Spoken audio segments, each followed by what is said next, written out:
guys, this is Tarot with Kittens, Weights, and Tarot, and today I'm doing a VR to the Witch Boss TV, and she created a hashtag called hashtag 2019 Witchy Faves, and it's 13 awesome witchy questions. I have my little blankie jacket on right now because it's pretty chilly. It's rainy here in San Diego, and we do have a fire going, and it's probably not what people would consider chilly in the rest of the country because I'm here in California where I'm like, ooh, 60 degrees. Everybody else is like under snow. Anyway, I thought this was a really fun tag to do. I originally saw this on Mags of the Woodland Hags channel, which shout out to Mags, I love her. But I thought it was really cool. I started binge watching all of Witch Boss's videos because I am now I'm so glad that I found a new channel to love. I'm so glad when I find new channels through you guys as I'm, so yes, that is a new channel fave. But okay, let's jump into this tag. It's a little bit of a reflection on 2019, a little bit of a witchy reflection. So I have my computer in front of me, so it's nice to have like a computer set up and I can do my filming, if I need to do a VR or something like that. But it is in the evening. The sun is setting really early now, so I apologize if the lighting isn't on point, but I do prefer natural lighting, but unfortunately it's really dark outside, so our lighting is what it is.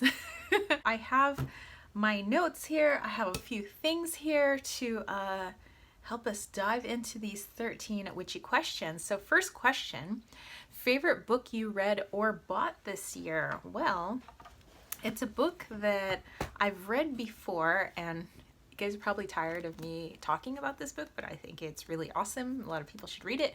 It's by Bryce Courtney. It's called The Power of One. Bryce Courtney has created a lot of books. It was like 21, 22 maybe books over about 21 years. And I've read this book before, but it was the condensed version that they sell here in the United States. Not the young adult version, but it's condensed a little bit, a lot actually, a couple hundred pages short. And I finally procured a copy from the UK, which was in its entirety. And this was what I got to read this year. I got to read like the real whole Power of One, and let me tell you that the things that were taken out was really interesting, but it was a lot of the spirituality and a lot of I think self-empowerment, even though there was still some in the book. Yeah, that was interesting, and I think there's just so much to be gained, so much perspective and so much a different perspective to just think about life and how we go through struggles, and I think this is a really good book for that. I always tell my students that nonfiction books or fiction books, don't discount them, because it's just the author's way of being able to talk about the world around them, and it's just as important as any piece of nonfiction out there, news and all of that. So I thought that there was a lot of really good content in here. My seniors, I had this as part of the curriculum. We didn't have time to read the whole book. It was just a piece to be added with a whole unit that we were doing.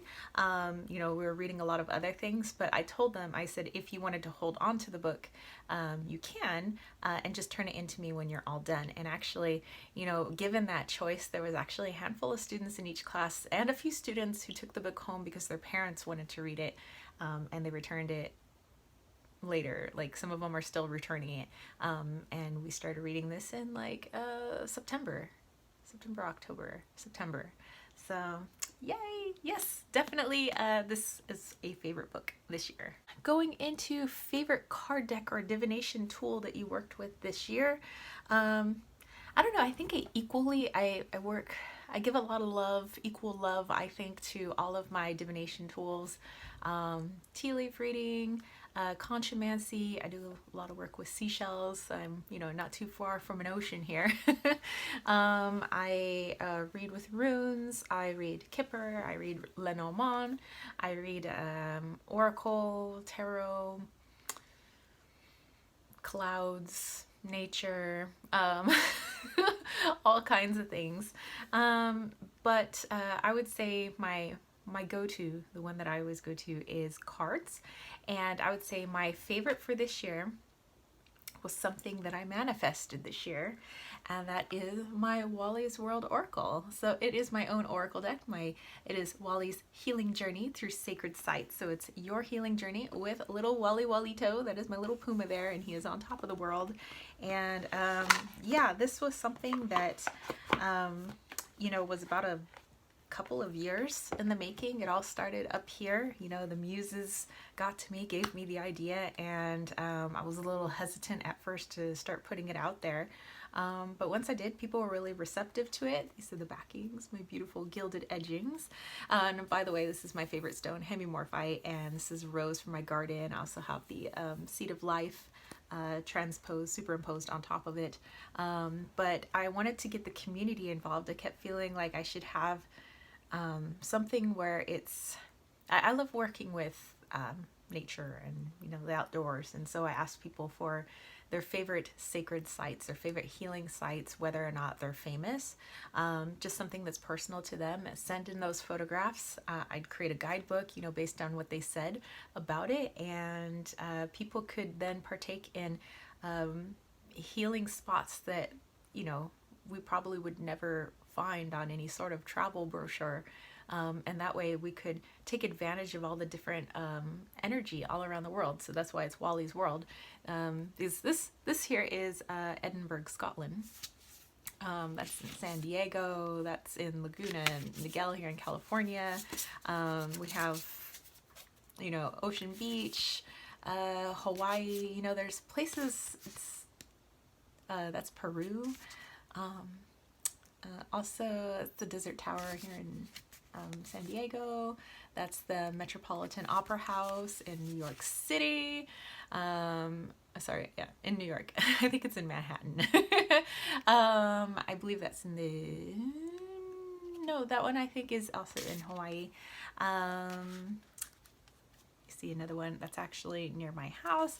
Yeah, so there's all these different sites, and I've really enjoyed working with my own deck. Like it's so cool. It's one thing to have like a prototype that I work with and play with, and then it's another thing to have something that was in your brain and have it actually come out exactly how you wanted. The cardstock, the gilded edging, the symbols, the borders with my roses.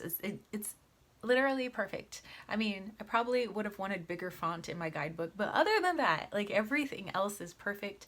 And the fact that it got backed on Kickstarter, people were willing to put their hard-earned money down to support something that I created, and that they were feeling something from it.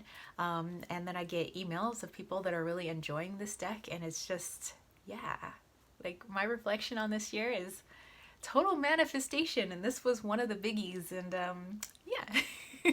Okay, so favorite crystal you bought or worked with this year? Nothing too crazy, nothing too fancy, but I mean, I'm always working with hemimorphite, so, and I think I've put that in everything, but one that has come back is quartz. I mean, I've worked with all sorts of other crystals and moldavite and, you know, rhodochrosite and rhodonite, which are a couple of faves as well. But I've really just been drawn to quartz, you know, quartz, which is abundant all around us. My hill is literally full of granite and quartz. It's really hard. We have really hard ground. We don't really have soil. We would have to truck in soil, because the hill that I live on is one big quartz mountain. So we literally have quartz just coming up out of the ground everywhere. And so I was like, you know, I'm feeling like just getting back to home, which is quartz. So yeah, I've been working with quartz, and I feel it a little bit differently now, whereas before it was like, oh, that's just quartz. Like it's an amplifier, you know, for things that you want to do, which is good. But I've been feeling, I don't know, like a different connection with quartz, more of a kind of the vibes you might get from black tourmaline or smoky quartz, like kind of that like protective vibes, and also like stones that are more connected with the crown chakra. I'm getting that also. Like I'm getting a universal type feeling with quartz. You know, instead of working with a bunch of different stones for a bunch of different things, I'm kind of feeling like quartz has kind of been like my all in one. And so that's been a lot of fun. Okay, let's see. Moving on. Number 4, my favorite witchy accessory, think glamour magic. Well, I decided to put them on my fingers now. Usually I wouldn't have them on unless I was doing a reading, but it's my moonstone rings, and I have 2 of them. One was given to me by one of my best friends. Hey, Agnes! She lives north of me, and you know, I love her 2 daughters, and anyway, so she gave me this ring, and I thought that was so special. I bought this ring for myself, and so I have them on both hands, and I just feel, I don't know, like when I put them on, it's like boom, boom, samurai sword, ready to do some readings. I wish I had a samurai sword. But anyway, you know, so I don't know, it puts me in that I'm ready to like receive some messages. I am like ready to kick butt. I'm ready to give some awesome readings. And so yes, this is my my favorite witchy accessory. Number 5, my favorite crafting or hobby item connected to my magic. That's probably like my salves, my oils, like making stuff. I love to make stuff. Actually, you can see behind me, those are my jars of herbs that I have. So I put that into like my oils that I make, my salves that I make. I sell them in my shop. I also make jewelry, mostly for gifts. Like I'm gonna be making some for Christmas. But I have like a couple of things that have been sitting in their jars and they're ready to be turned into salves. Like this here is my my magical healing salve. So these are all the herbs that have been sitting since February of last year, which means that it is nice. I like when they sit for a long time and they just like really get into the oil. Yeah, and I have this one which has been sitting since June. I need to make another batch of my beauty salve. It's my Goddess of the Rose beauty salve. It's literally made from the roses from my garden, and it's in a little pot just like this. I've kind of worn off the label, but this is mine that I'm using for my face. But they sold out on my website pretty quickly. So it's nice knowing that the things that I create people enjoy as well. But I love, maybe it's because I love baking. I love like ingredients. I just like putting things together and creating magic. It's all part of magic to me. Okay, going on. Number 6, my favorite topic to talk about in the witchy community. I like tea topics, and not like spill the tea, but what's the tea? But actual like tea, sipping tea. So yeah, I like teas, like people talking about like different herbs that they use to make teas, because obviously I got a lot of herbs. And I like people talking about certain magical oil blends, because I also have quite a few essential oils. So I like seeing people make stuff, because I like to make stuff. So I like to get ideas from, you know, other people's channels of things that I create, or different ways to use a particular herb, or an herb that I have but I forgot about, or you know, a couple essential oils that, you know, I would not even think about putting together, but they're awesome. So I would say yes, my favorite topics, making things. It could even be like making magical jewelry, like, but yes, any sort of like making type stuff. My most watched theme in videos, and of course why, I'm looking down at my notes.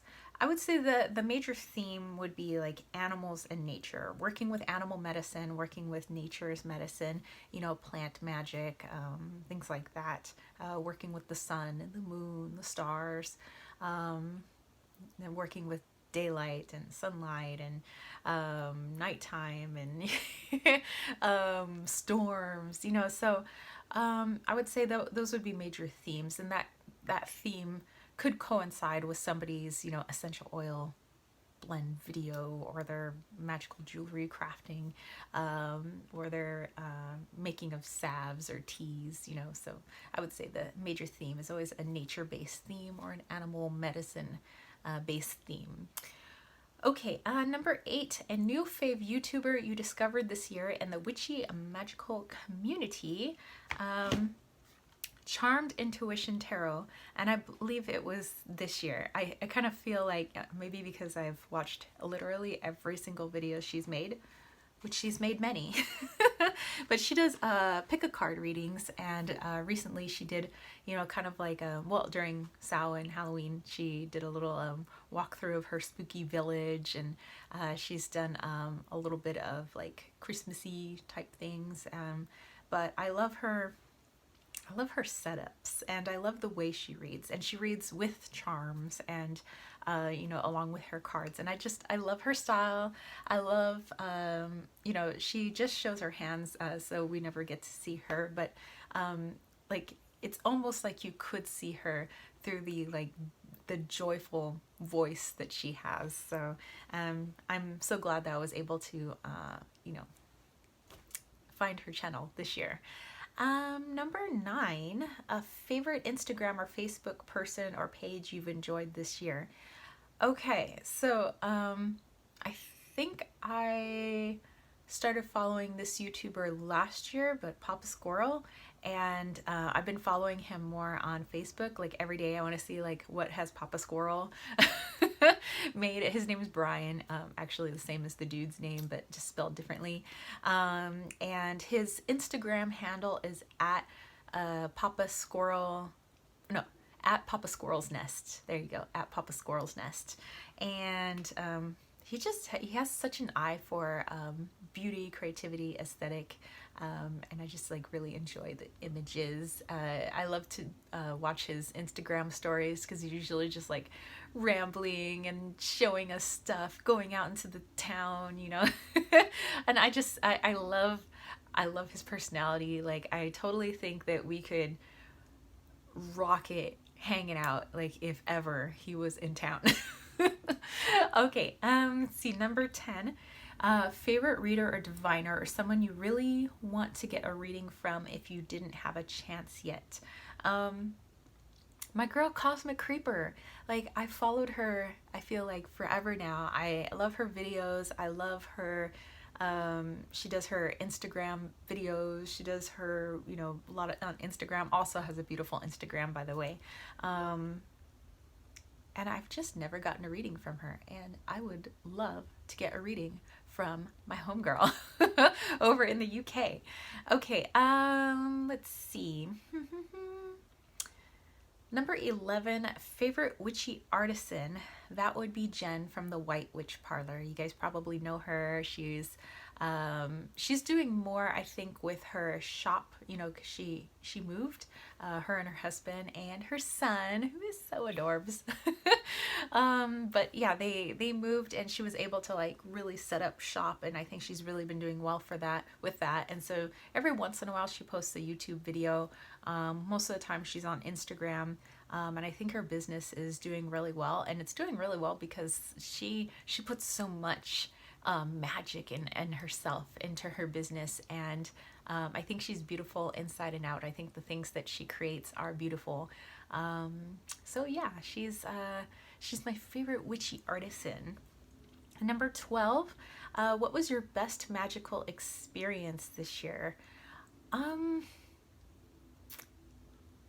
You know, I created a spread for myself, and I know that I put it in I have a playlist called like tarot spreads, but I created a spread to figure out like what do we call ourselves? Like, you know, some people would say I'm a teacher, or I'm a, you know, life coach. I'm a, you know, this, that. And sometimes our physical career title doesn't really encompass like who we feel we are. And so I had created a spread to kind of find what is that word, you know, that you could call yourself and feel like, yeah, that's me, you know, I'm this, you know. So if we were to label ourselves, and so the word that came to me was manifester, and I was like, well, you know what, Yeah.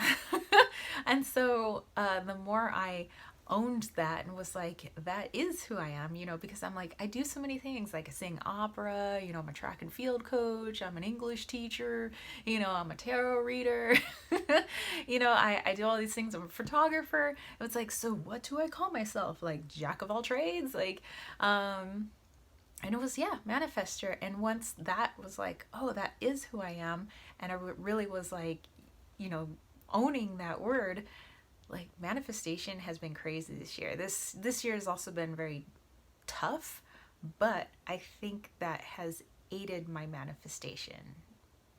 I think, and I don't know if that makes sense to you guys. It makes sense to me. Okay, and ding ding ding, question number 13. What was your biggest personal witchy accomplishment? Um, my biggest accomplishment, I think, was just not. I'm not really holding back too much on anything anymore. When I first started YouTube and I first started like my little shop, and I think I've always been kind of myself. I've really never hid who I am. But I think to be really outspoken, like, I, you know, do mediumship, like I see dead people, like I read cards, I can help people. I can look in somebody's body and I can see where there's areas that need help. The more I was open about that and open about, yeah, I just became more open and less caring of what people thought of me or what I do. Um, so I, was more like, okay, I'm putting these things on my shop and I'm going to speak, more about where it's really coming from, instead of like, oh, I've made these lovely salves. It's no, these are magical salves and this is what magic I've put into it. I've just been more open about that. And I think that's been a huge accomplishment, because I've a lot more people have found me, and it's like my tribe. Your tribe really does find you once you really like open up about yourself, and so I've been a lot more open this year, like really open, and a lot more people have found me. I've made a lot more friends, in a lot of different parts of the world, and I'm really happy for that. So I'm very grateful, and I think that's a huge accomplishment. It's all about putting myself out there, and I'm getting a fabulous return. A lot of wonderful, beautiful people that I get to connect with every day. So I hope you guys enjoyed my answers to a Witch Boss TV's hashtag 2019 Witchy Faves. I'm going to go sit in front of the fireplace because, like I said, it's like 60 degrees and I'm cold. I'm a San Diegan, okay? Anyway, yeah, jump in on this tag if you haven't done so already. And I will catch you spiritual homies later. If you want to catch a reading from me, head over to www.kittensweightsandtarot.com, where I also have my BAM! Wally's World Oracle, and I have my salves, and I have bracelets that I make, and all kinds of readings. And if you want to throw a little hot cocoa money my way, think about joining that KWT tribe over at patreon.com/kittensweightsandtarot. It definitely helps. Every little bit helps. Every dollar helps to continue to allow me to put out fun content for you guys and create stuff for you guys and all that kind of good jazz. So anyway, I will catch you spiritual homies later. All right, peace, love, and chicken grease. Peace out.